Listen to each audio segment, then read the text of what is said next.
The production of this program is made possible thanks to the support of the following and viewers like you. In the face of threatened tariffs, shifting security dynamics, and changing domestic priorities, Canadian policymakers and businesses alike need to assess how best to safeguard our interests and manage relations with key Indo-Pacific economies, says Vina Nadjibulla of the Asia-Pacific Foundation of Canada. Nadjibulla continues, the return of Donald Trump to the White House has brought heightened uncertainty to the Indo-Pacific region, posing new challenges for Canada's evolving Indo-Pacific strategy and its key relationships in Asia. Asia-Pacific Senior Fellow Patrick Leblond says, while Trump's foreign policies may unleash turbulence, Canada's long-term Indo-Pacific objectives remain valid. And while China relations are likely to stay rocky, Canada needs to double down on Southeast Asia to maintain Canada's relevance as a partner in the region. I invited Vina Nadjibulla of the Asia-Pacific Foundation of Canada to join me for a conversation that matters about fortifying existing trading relationships and building new ones in the Indo-Pacific region. Welcome, Vina. Thank you very much, Stuart. Very good to be here. How important, let's take sort of the Trump element out of the equation right at the moment and just take a look at how important our Indo-Pacific strategy is to Canada as we look to expand trading networks. Happy to. So the Indo-Pacific strategy was launched about 2 years ago in recognition that the Indo-Pacific is the most dynamic region of the world. By 2030, 2/3 of the world's middle class will be living in that region. In terms of economic growth and GDP, it's already 50% of global GDP and will be even more so, 2/3 of global GDP by 2040. So, it's a part of the world that has huge economies, both in terms of size, but also population, India, China, Japan, South Korea, and the growing Southeast Asia region of ASEAN, Association of Southeast Asian Nations, which includes 10 countries like Indonesia, Malaysia, Singapore, Philippines, which have young populations, growing middle class, and really booming economies. Already, the region represents about 11% of Canada's exports. So still very small compared to the US, but the second after the US. So we export about 75% of our goods to the US. The next kind of collective market of 11% is the Indo-Pacific.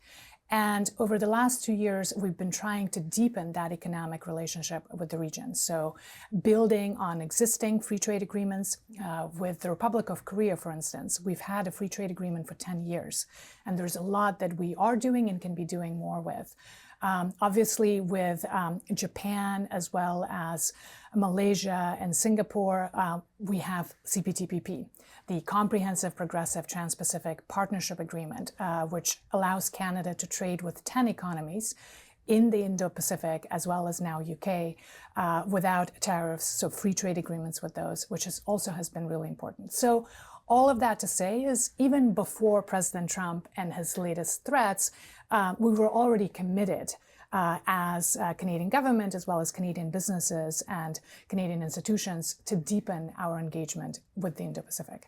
So when you talk about that region and representing about 11% of our trade, our exports, or our exports, sorry, does that include China? Because of course it is part of the, so let's say China remains static and that growth there is limited. Where do we then say, okay, what are our best markets to start to focus in on so that we can continue to grow those export opportunities for Canadian businesses? So Southeast Asia would, of course, be top of mind. We just concluded a free trade agreement with Indonesia at the end of 2024. We are negotiating a free trade agreement with the entire bloc of ASEAN countries, which hopefully will be concluded by the end of this year or early next year. And that's something that can be expedited, obviously, in view of the recent developments. I think there are a lot of opportunities in India, but of course we have challenges with India. We had a trade agreement that was under discussion, but that all had to get paused because of the political developments. We can speak about that. I think there are also still opportunities to be leveraged with our existing mature markets. Certainly Japan and Korea come to mind, as well as China when it comes to our energy resources. So we're here in Vancouver. As you know, LNG Canada is going to come online in the middle of 2025. That will significantly boost our exports of LNG to the region. And there is a desire to move on phase 2 of that project, which could be even a bigger contribution in terms of our exports to the region. So there are opportunities, but I also have to note, and we can unpack this a bit more, Stuart, there are also constraints. There are constraints with respect to export infrastructure in terms of getting our resources from especially Western provinces, Alberta, Saskatchewan, Manitoba, through to the ports out in BC to then make it to market. So railways, pipelines, highways, that entire infrastructure needs to be built and strengthened. And then, of course, our port capacity. And that's not a simple proposition because we need multiple provincial governments to work together. We need them to work with First Nations communities, who are also obviously in the picture here. And all of that needs to happen very quickly, while we also deal now with the existential threat that's presented itself in the form of President Trump. You say it has to happen quickly.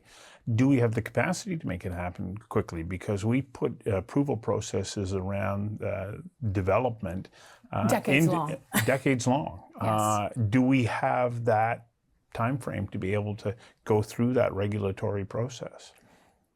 I mean, you ask, and of course you know that we haven't, because this isn't a new idea. We've been speaking about diversifying our trading relationships and being able to fully take advantage of the various free trade agreements that we have in the world. But a key limiting factor has been that infrastructure, has been regulatory issues, interprovincial barriers. And yes, at the moment, what we have is not fit for purpose. We cannot wait 15, 20 years to get through this. So there needs to be an emergency footing, a whole of Canada approach to this, which brings together government at all levels, but also business and civil society. We need to bring investment for this. This isn't also going to be cheap. These things cost money, and we have to make the business case for those investments and compete for capital from around the world, which is not going to be easy given all the issues, again, we're facing with President Trump. A key attraction of Canada as an investment destination has been our integration into the North American economy and market. And if that's under threat, then making the case for investments into Canada is going to be even harder, which means we can't afford to create additional hurdles and barriers by not addressing issues that are within our control, which is interprovincial issues. The production of this program is made possible thanks to the support of the following and viewers like you.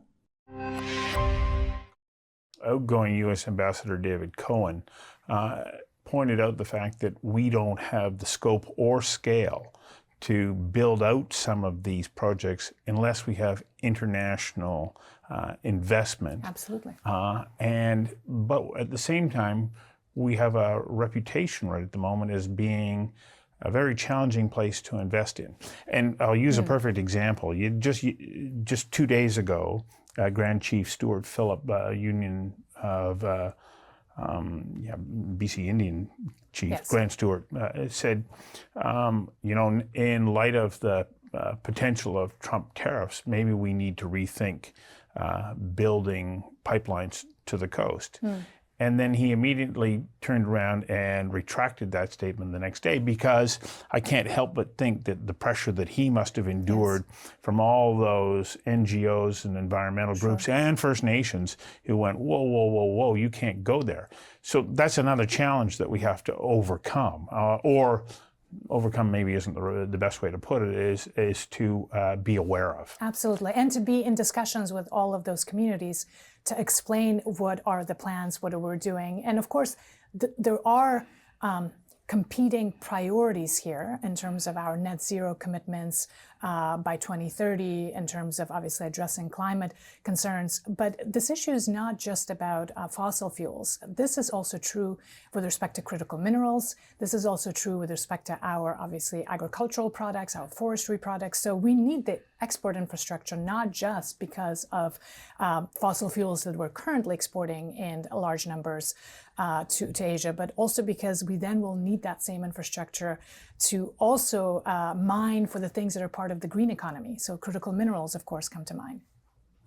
And critical minerals are essential to anybody who's in the green economy, no matter Absolutely. where they are in the world. Absolutely. And in Asia-Pacific regions, I'm sure that there are countries there who do Huge not want to be demand. solely reliant on Chinese supply. Precisely. And China at the moment dominates supplies of critical minerals, partly because they dominate the refining process. So they don't necessarily have a lot of it themselves, but they are able to refine and process and then essentially control the market that way. Canada has a lot to offer. At the moment, most of our critical minerals go to the US. We're exporting them to the US for the same reasons that most of our oil goes to the US and most of our other products go to the US. We have kind of networks that go north-south, right? I mean, if you look at Canada, and again, you would know this very well, everything is running on a north-south, and there's not very much connecting the country east to west, right? And that has to change, and that's a product of decades-long policies at the provincial and federal level. So they can't be addressed overnight, but we have to have that conversation in a serious way, and I think what's happening with President Trump is forcing us to have that conversation. So we're talking about natural resources here, but other opportunities exist, especially if we have technology that we can export or manufactured Yes. goods. Yes. But what are the challenges that we face in being able to set up those networks Yes. of customer relations Yes. in these other countries? You're absolutely right. We have to move up the value chain. We can't just be selling raw commodities and not investing in not just diversifying our economy from a perspective of diversifying our trade relationships, but also diversifying the types of things that we're able to produce and contribute. So we Canadians, we've been great at doing some cutting edge research, right? So AI, quantum, we lead the world in our know-how and research, but we lack in manufacturing, in adaptation and commercialization of that. So our ideas, the best and the brightest, end up having to relocate to be able to actually create the goods and sort of take the economic advantage of their innovations. And this is where we need to invest in our productivity. We need to invest, obviously, in retaining and attracting talent.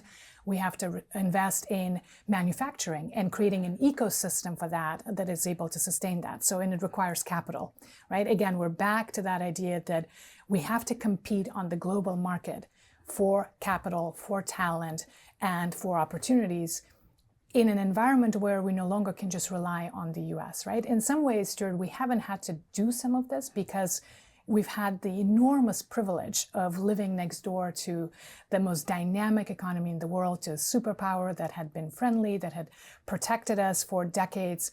And that was wonderful for our prosperity and our peace and stability. But that dynamic has unfortunately changed, and we're now living in a new reality, where we have to do what others have had to do for a long time, which is to compete and to invest in our people and our productivity and to essentially do more than we've done. The production of this program is made possible thanks to the support of the following and viewers like you. Canada, of course, benefits when we export to other countries. It's a real boost to our overall economy, standard of living, everything. Yes. As we touched on earlier, in many cases there are opportunities, but we don't have the investment funding and the scope of expertise to make these things happen.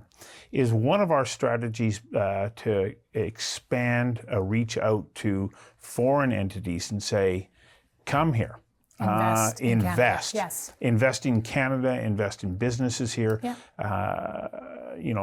hire, train, and together we'll develop products and services that we can sell back into your home country, but you also then would have relationships in those regions.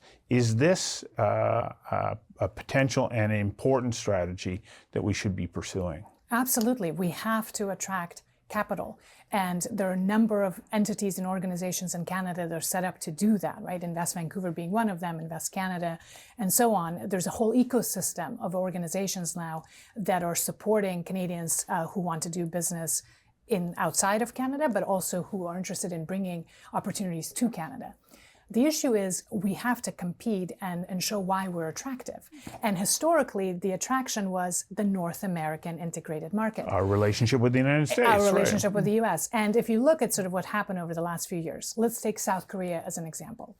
South Korea invested over $100 billion into the United States last year to take advantage of the IRA, the Inflation Reduction Act, which was passed by President Biden, and sort of provided massive subsidies and incentives to attract investments and capitals into the US. We were benefiting from that in part when it comes to, for instance, EVs, batteries, and so forth. And we saw billions invested into Canada as well from Korea and also Japan, who were building kind of this North American concept, essentially, on production of EVs and batteries, taking advantage of the entire value chain from critical minerals to the cars themselves. A lot of that now is in question, as you know, both because President Trump is looking at IRA and its subsidies and provisions, and also because kind of the integration of Canada with the US is in question. So that one kind of strategy that we had in place to fully leverage Inflation Reduction Act, basically, and to stay competitive with that through our own subsidies, billions of dollars, $50 billion was invested by both federal and provincial governments in attracting EV manufacturing into battery manufacturing into Canada. There are now question marks. So I think part of this is tough because we're now also living in an era where industrial policy is back. And historically, in the West, we haven't liked industrial policy. This is something that when you think of industrial policy, you think of 5-year plans that the communist governments in the Soviet Union and China have had going on for many years, and we were traditionally critical of it. But now we don't have a choice because, as someone in the US pointed out, if you don't have an industrial policy today, you are importing an industrial policy from China. In other words, because China has been subsidizing and incentivizing certain production and overproduction in manufacturing, if we don't engage in industrial policy, we are essentially left at the mercy of China, and they will dominate all production and manufacturing, which is not okay from a national security and economic security perspective. But if we engage in having our own industrial policies, we don't have a good track record of picking the right industries and the right sectors. I mean, this EV battery bid might be one example of that, right? So it's tough. I mean, I don't want to pretend that there are easy solutions here, but we now need to have our economic policy making have to take into account national security and economic security issues, the geopolitics of the day. We have to have a combination of industrial policy and incentives and tariffs and such that keep us competitive in an environment where it's really hard to do. And now President Trump adds a whole other layer of uncertainty and complexity to this already uncertain and complex picture. Well, he does add another layer. If we want, let's say we still want to be able to pursue a foreign direct investment strategy to bring companies and organizations here that can benefit from what Canada has to offer and strengthen trade relations. But if those companies come from countries that are seen as being hostile or at odds with the United States, that's not the investment that we want. So we have to be very selective. Does that make it even more difficult for us to be able to pursue that strategy? And obviously, we're primarily here also speaking about China, right? Because to the extent that there is some investment that's interested in Canadian, let's say, critical mineral exploration or mining in general, we also have been restrictive when it comes to China based on national security and economic security concerns, which are very much aligned with the US. So this has been going on for a while. This is not a President Trump thing. This was also the case during Biden administration. So we have screening mechanisms in place to make sure that state-owned enterprises and hostile governments don't invest into foundational technologies as well as critical sectors to our economy. So that is there and that will continue. So I think even though President Trump obviously is upending a lot when it comes to the trading system, I think the national security agenda and concerns vis-a-vis China will persist.